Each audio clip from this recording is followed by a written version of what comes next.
What's up, everybody? Welcome back to another episode of Feed the Beast Infinity Evolved Expert Mode. Oh yeah, guys. So last night, well, I guess after I get done recording the last episode, I started playing around with another mod that's in this mod pack that I haven't really played around with too much. I've seen it, but yeah, I haven't really played around with it. And that mod is the translocator mod. This mod has like two main items. It has a liquid translocator and then it has an item translocator. And you know, at first glance you think, well, what's the point of this mod? It's basically a replacement for a pipe or a fluid duct or whatever. If you want to move something from this block to this block, you can put a pipe there with a servo and use a lever like we were doing before, or you can use the translocators. And yeah, so it's got kind of limited use, but it is really, really good. Now, a while ago, I commented that I wish there was an upgrade to the seared faucet for the Smeltery, because that item, like you click it, right? You click it, it starts pouring out fluid, and then you're done. It doesn't have like an internal inventory that you have to worry about or whatever. And these translocators are exactly the same. There is no internal inventory. So this is that upgrade that I said that I wanted. So what makes these pretty cool is, like I said, it's like a replacement for a pipe or whatever, and then you don't need the servo or the upgrades or anything like that. Just straight out of the box, like if I were to press this button right here, it starts sending molten iron into our casting basin here. And look how fast that fills up. Look, you can see the tooltip. The animation's a little slow. Like the tooltip, it fills up in, less than a second. It's pretty quick, just default. Now, there is some upgrades I think that you can get for like a stack upgrade or whatever, and it might go like instant fast, but this is good. This is way better. It's got a cool little animation too. The little rainbow thing kind of shows you the output to the input. And then also it's got these little buttons that you can press. The one that's pointed out goes to the one that's pointed in. So yeah, you know which direction things are flowing. So yep, that is pretty cool. I like this a lot. So then I started playing around with it over here, and I removed all of our pipes, and I have started putting in translocators everywhere. So I was doing a whole bunch of redstone into the pulverizer, and yeah, that has all since been done. I think we might have a little bit more redstone in here. You guys can kind of get an idea of how this thing works and how it looks. Our quarry finished, by the way. So we got a lot of stuff in the system, but yeah, if we put like the redstone in here, that's pretty cool looking. It's really fast. Like how fast and how quickly it transfers items and liquid right out of the gate. Yeah, these items are really good. So, the translocator is, yeah, a couple of redstone chipsets, an intricate circuit board, ender pearl, iron, and gold. So it might be a little expensive at the start of the game in Infinity Expert mode, but it's definitely one of those items that, even later in game, it's still really good. I like it. So yeah, like I said, I went through and I kind of was replacing all the pipes and things like that with these translocators. Yep. So you can see like right here are UU matters being sent 1 millibucket at a time to the replicator. It's kind of cool. And then yeah, we're getting our iridium reinforced plates through that one. Awesome. Okay. So anyway, I was cooking up a bunch of honey. I guess we overflowed here. Yep. We've been getting all these honey drops and stuff from the combs that I've been processing. So back behind here, for instance, I have, well, I guess this chest, so I put the combs in, they go into the centrifuge, and like the items get ejected from the centrifuge down to this chest, and then those get put over into this one, which gets put over into that ender chest. So there are kind of ways that you can link them. It might be better in some cases just to use regular old pipes like we've been doing in the past, but yeah, I like this. And it's easy to see from a distance too. Like normally this is the one that I would set automatically to make blocks of whatever we have in the smeltery if I'm doing mass quantities. There's been plenty of times where I left that lever on, but yeah, you can see the little animation thing from a distance, so it's very easy to tell which one of those are turned on or not. But anyway, guys, I was looking at big reactors earlier, and I was trying to get re-familiar with the mod since it's been a while since we've really done much with them. There's two types of fuel. There's the yellorium. So the yellorium is what you get from the yellorite ore. You process the yellorite, you get yellorium ingots. The yellorium Or I guess you get the yellorium dust, you smelt it in, you get the ingot. So you put the ingot in the big reactor, it does its thing, it spits out cyanide. So the cyanide is the spent fuel that you can take these ingots that you get, and then you can put it into the cyanide reprocessor. It takes the cyanide, I think it's 2 cyanide ingots with some water, and it reprocesses that into a plutonium. Yep, and the plutonium is the exact same thing as the yellorium. Obviously, it's been reprocessed and it's blue and not yellow, but it works just the same. The fuel is exactly the same. It doesn't, last less amount of time. Anyway, so I was looking at the plutonium, looking at the yellorium and the cyanide, trying to figure out what I want to do. Yeah, so I put all the unknown dimlets that we had in our dimlet researcher. I kind of set up a little bit of AE stuff here. I had the export bus and the import bus. So it export the unknowns and it import the research dimlets into the system so I could do this all automatically. And then down below, I set up a couple of filing cabinets here to store all these things so we could get them off our drive. So we're just using storage buses here.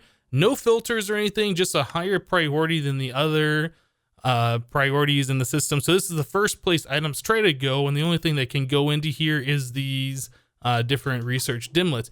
So anyway, getting back to what I was saying, the big reactors, we had the yellorium dimlet, right? We got, where was it? Okay, material yellorite ore dimlet. This is the one that we saw yesterday, or I guess in the last episode. But I kept going and I found another one. We got big reactors, yellorium still dimlet. So this is one we can make like an ocean world out of the yellorium, which is pretty awesome. But the reason why I was even talking about this plutonium is because I saw, if we just type in liquid, these are all the different types of liquids that we have collected. And one of these, I think it was down here. Yeah, check this out. Liquid molten plutonium dimlet. What? That costs 500, I guess 300 RF a tick to maintain it. That is like stupid cheap. This is like the same thing that the yellorium is. It's just been reprocessed. And we can take this stuff, the molten plutonium. We can take this, put it into a casting basin. It doesn't show here. 1 second. Uses. Try doing this. I was looking at this a moment ago. Maybe I was looking at the plutonium block or something. But it showed that we can take the molten stuff and cast it. Yeah, look at this casting table. Then there's a casting basin. I don't know why it wouldn't show it a minute ago. But anyway, it shows it here, a plutonium block from the molten plutonium. So we can make ourselves an ocean of plutonium. And then suck it all out, make it into a bunch of plutonium blocks to power our big reactor. I think that's what I'd like to do. So anyway, if we search for liquid again, we got a lot of different types in here. So we have like liquid DNA, which will help out with the bee stuff. We have, oh my goodness, there's just so much blood. I don't know if that is the Biomes of Plenty blood or if that is the blood magic blood. Chocolate milk, we got honey, silver, I think we already saw. Fruit juice, let's see. We got fuel, so we could get a bunch of the Buildcraft fuel if we wanted to power a bunch of stuff that way. A bunch of Railcraft steam boilers, whatever. Protein. What else we got in? Or actually, I was thinking this protein was like the food, like the meat ingots. I think this might actually be the bee stuff. I think. I don't know for sure. Yeah, we got electrical steel. I think we already saw liquid silicon. I was looking at this. I don't know what we can even do with the liquid silicon. I don't think much. Sludge, molten porphyrium dimlet. That is pretty awesome since this is kind of a pain. Yeah, if we could find the other one, the molten fairy, then we can make that mana. Or I guess if we find just the molten mana dimlet, that would be really awesome too. Red plasma. I have no idea what that is. Nutrient distillation, molten plutonium. Yeah, there is so many good things, guys, that we have found. It's like once you get to the point where you can create your own dimensions and RF tools, everything in this mod pack becomes stupidly easy to obtain. But anyway, I am curious to try and make an ocean world full of plutonium so we can collect a lot of fuel for our big reactor. At least just try that out. I don't know if we're going to do that permanently or not, like use that stuff. We'll see. I'll get your guys' opinion, see what you guys think I should do. But yeah, let's go ahead and try and make like an ocean. So we have a deep ocean, ocean oil, ocean dimlet. We got 3 of these. All right, these are only rarity 1s. So we'll take one of those. Let's grab the plutonium. I'll have to figure out what other things that we need to make a different world. But my goodness, I can't believe the cost on this. That seems like that should be fixed because the yellorium, the yellorium still, this is 3,000 RF a tick, and this one is 10,000 RF a tick, and this one's only 300 RF a tick. It's almost a no-brainer. But anyway, let me go ahead and try and make one of these worlds real quick. Figure out which dimlets we need to make a good world, and we'll be right back, guys. All right, guys, so I was doing some research here on what we needed to do in order to make a proper dimension, and we need ourselves a controller. So there are a few different ones in here, and some of these are craftable. I'd like to get the controller single dimlet so we can have just a single ocean world. That's the idea. It says it's craftable, but in order to get it, we need dimlet templates. In order to get dimlet templates, we need dimensional shards. Now, I was told that you can get these dimensional shards not only from mining, but you can get them from the RF Tools villagers. So the next thing that I'm going to do is spawn in some villagers until we get the RF Tools villagers. Yeah, I found that you can put the XP drain directly on the experience obelisk, and that will put out the experience orbs. Yep, and then the sewer converts that into the mob essence, and then, yeah, we're going to spawn them this way. So anyway, we were doing exact copy, yes, before on this specific villager, whatever this one was. We don't need to do exact copy because we're looking for an RF Tools villager, so we don't want it to give us the blacksmith or whatever we had previously. Is this RF Tools? What are you? I don't even know what you are. You are just a regular Minecraft villager. There's a Thaumcraft one. Mr. Eyebrows here. So anyway, I'm going to continue to do this until we get the RF Tools villager. I'm not sure which one it looks like. I thought it was this one, but maybe not. So anyway, yeah, we're going to find an RF Tools villager, and we'll be right back, guys. So I was just looking in the ME system a second ago to pull out some emeralds to trade with these villagers. Yeah, it looks like we did get some emerald ore eventually from our quarry, and we did get 1 dense emerald ore. So I'm not sure why we went through that entire area that we had mined out and not received any. I think somebody said in the comments that the Extreme Hills biome doesn't have any, but Extreme Hills Plus might. I have no idea if that is true or not, but we did end up getting some emeralds in the system, so that's interesting. This one wants a structure dungeon essence. I have no idea what that is, but this guy over here said 2 emeralds for a brewery. What is this? Fluid witchery brew liquid. That's what that is. So let's try doing this. We'll trade with you real quick. You're not gonna unlock anything? Well, you know what? I think I might have particles turned off. Well, this one's gonna give me that essence, right? Let me look. Video settings, particles, all. Yeah, definitely got the particles. So you want the fortress instance? Can I give you this? Looks like that'll work. All right, well, I'm going to keep trading with this guy until I see something about the... Oh, here we go. Dimensional shards. Cool. All right, so let's get as many of those as we can. So we almost got a stack of the dimensional shards. That is pretty awesome. Yeah, so that is definitely a thing you can do. Well, there we go. Okay, so if I keep trading emeralds to this guy, I can get enough of those and then infuse all of our machines, which makes them take less power. We can make those other templates that we were looking at. Cool. So yeah, let's move on. All right, guys. Well, I think we're about ready to try making this new world. So here's an empty dimension tab. And then I have material, default dimlet, liquid molten plutonium dimlet, terrain liquid dimlet, controller single dimlet, biome ocean. Yeah, sky normal, sky normal cloud, sky normal. I'm going to switch those. I don't think it matters, actually. Some of these are craftable, but we've collected all these from discovering those dimlets or just from me flying around the other RF Tools dimension. So we got sky normal dimlet here, sky normal day, sky body none, mob default. effect none, feature none, structure none. Okay, so that's what we got. So plutonium, this should be, yeah, we'll just call it plutonium unless they store. All right, so this says this is going to cost 3,233 RF per tick, and it's going to cost 10,000 RF per tick to create it. All right, let's put this in here. We are going to take this dimension out for now, and we'll put this one in here. So this is going to take a minute for this to actually create the dimension. It's not too expensive to keep this thing going. It looks like only 3,000 RF per tick. I think that's less than what it costs to run these lasers over here. So anyway, yeah, let's wait for this thing to finish, and we will check out this particular dimension.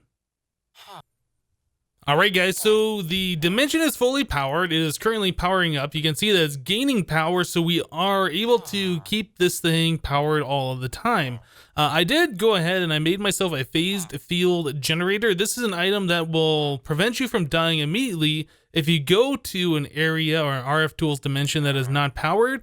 I thought that'd be a good idea since I since I unpowered this one. It still has power, but eventually I might accidentally warp to it and then kill myself. So we don't want that.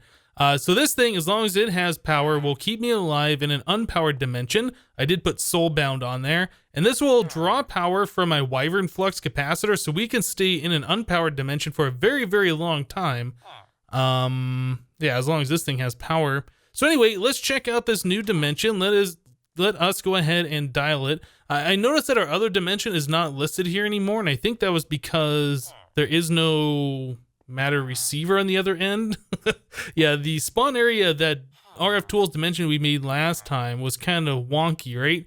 And there was no little platform for us to warp to, so you can't dial there. So anyway, plutonium, let's go ahead and dial. We got a green beam. Let me just double check and make sure everything looks good. I think we're good to go. Let's go to our plutonium dimension. All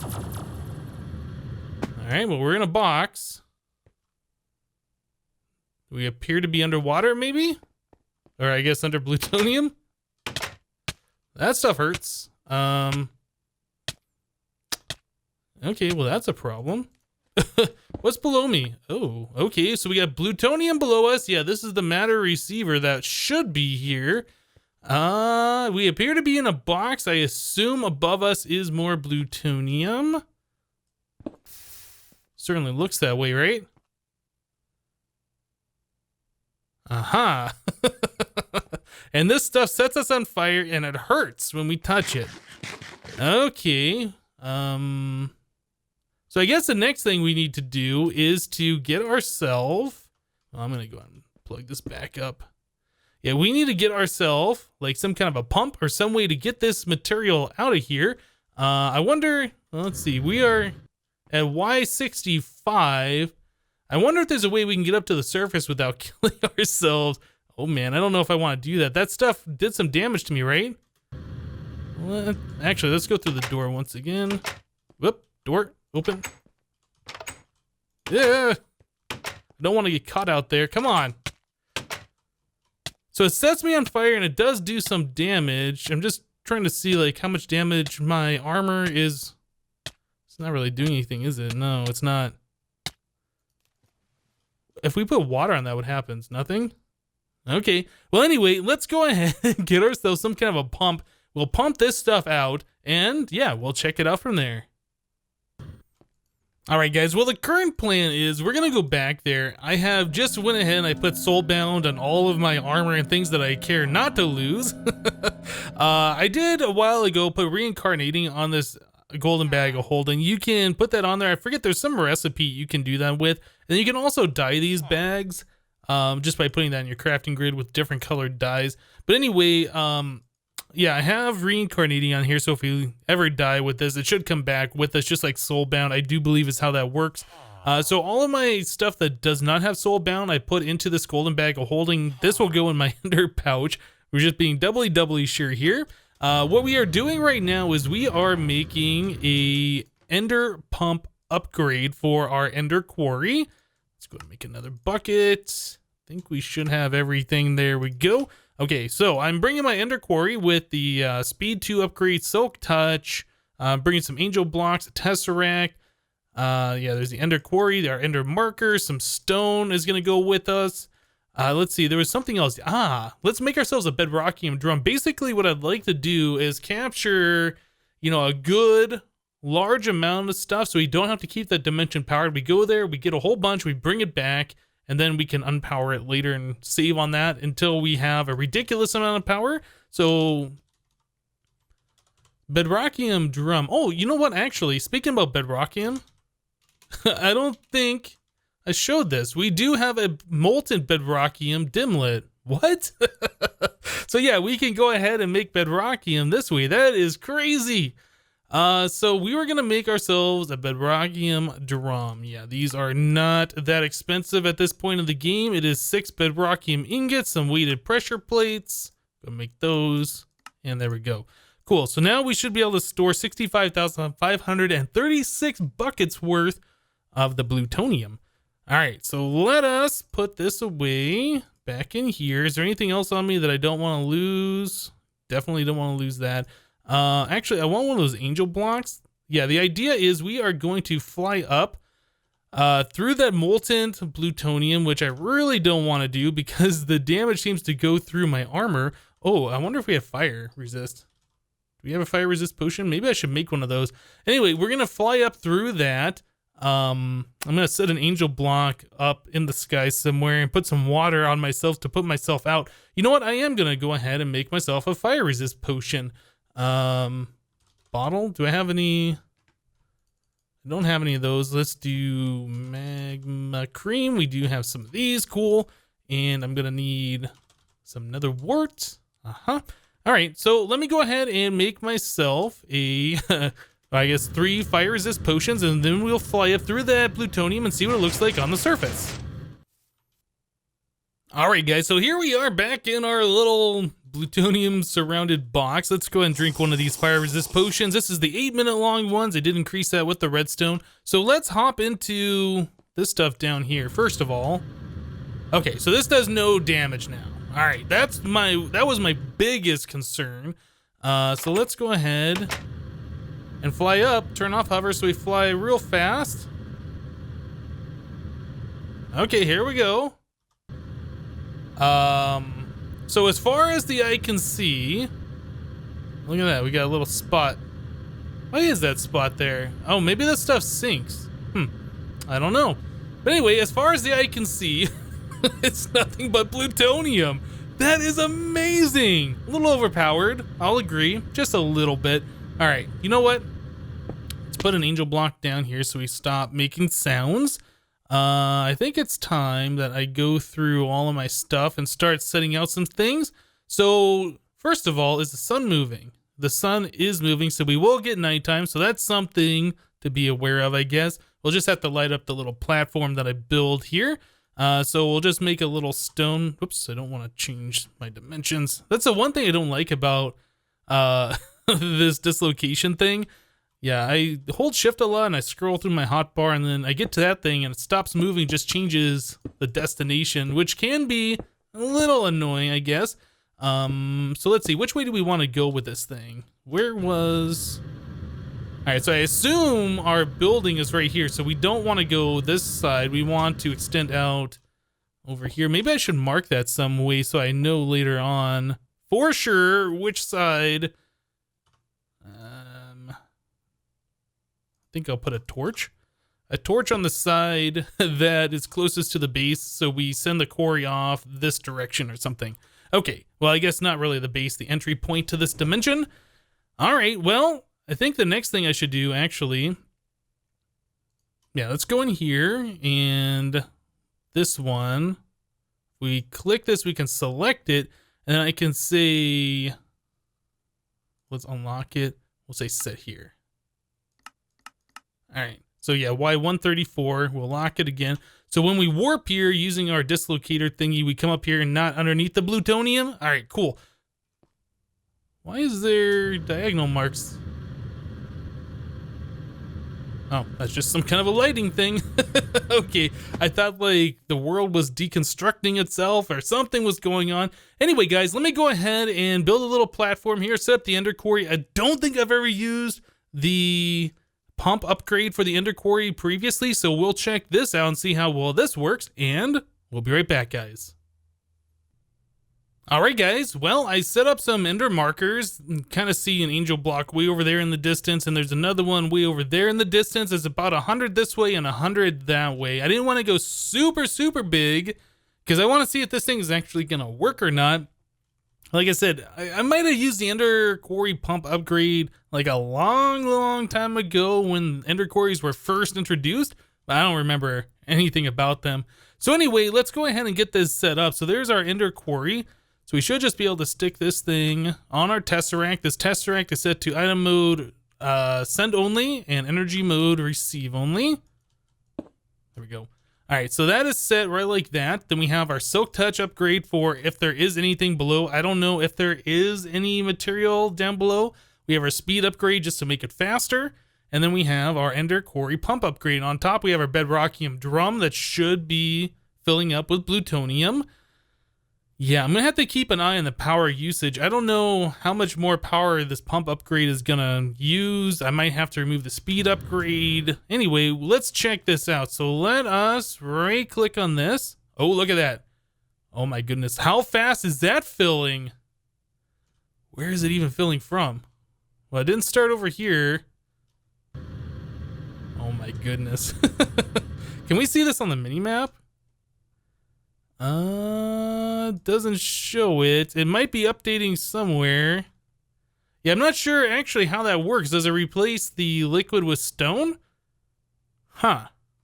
We might not even be able to see. Maybe it just completely removes the liquid and doesn't replace it with anything.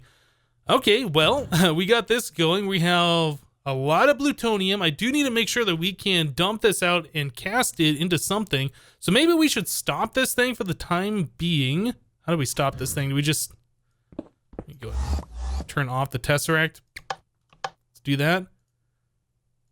This thing, oh yeah, it's slowly running out of power. All right, it's gonna take a minute for this to run out. So yeah, we'll wait for this thing to run out of power. I'm going to remove the Bedrockium drum. We'll take it back to the overworld and verify that we can in fact cast that into plutonium blocks, and we'll be right back, guys. Alright guys, so let's go ahead and try and set something up here so we can see if we can in fact cast out that plutonium into some kind of a usable item. I guess we'll just stick it right here. It's kind of out of the way.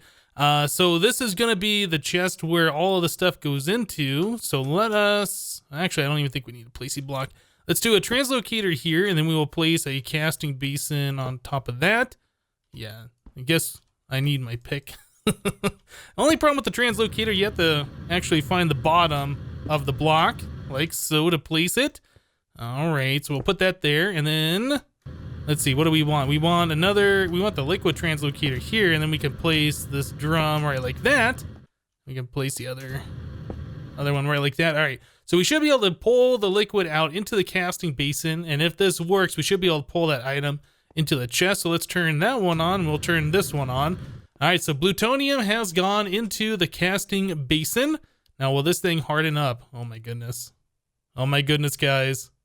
It's working. It is working. And these we can turn into the ingots. Oh my goodness. Well, the next thing we need to do, obviously, is to grab a few more of these casting basins and do 4 at a time. So we can get this done much quicker. All right, so how do we have this thing set up? We have the item. Oh, you know what? I guess instead of doing it like this, let's undo this. We can put the item translocator on top and one like this, and we can press the little button with an empty hand. There we go. So then we can do a casting basin on this side with another item translocator like so. We'll put another one here with another translocator right like so. Yep, so all 3 of those will go into the same one that's going into that chest. All right, so now we just need the liquid translocators. And button. So now we can do 3 at a time, and we could even speed this up and make it 4 at a time. But that is amazing. I'm super happy that we have the Blutonium dimlet, that we have the Blutonium World. We're going to have infinite fuel for our big reactor. We just need to scale this up a little bit, I think, or at least, you know, get a ridiculous amount of this going on.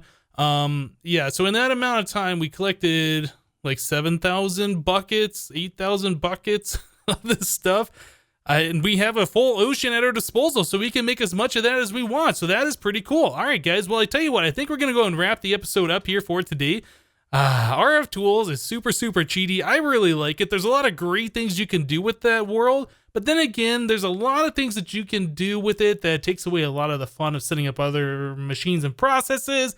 So we'll see. I probably won't use it for everything. We'll definitely make a balance, that's for sure. But let me know what you guys think about RF Tools in the comments down below. But yep, that's it for today. Thank you guys for watching. Remember to leave a like on this episode if you liked it. And we'll see you next time. Thanks for watching, guys. Bye-bye.